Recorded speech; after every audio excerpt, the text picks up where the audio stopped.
نادين جابر لمين بتقول غلطة وحدة وبتصير برّا؟ غلطة وحدة وبتصير ما بقولها لحدًا بحبّه.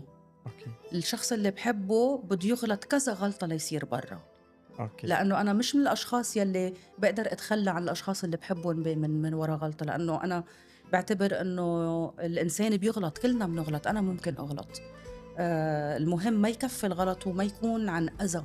فالأشخاص اللي باحبّن ما باطلّعن دغري من حياتي إلا لبعد ما أعطيهم فرصة و2 و3 و4 لأقدر أعمل هيدا الdetachment، لإنه أنا كتير باتعلّق بالأشخاص بحياتي. يعني نادين بتعطي فرص بالحياة. إيه، إذا أنا معوّدة على شخص بحياتي ما فيني هيك بثانية تشيلي طلعه، لأ، أوكي، بدّا وقت. الشخص يلّي ما بيعني لي وغلط، هيدا باقول له دغري باي.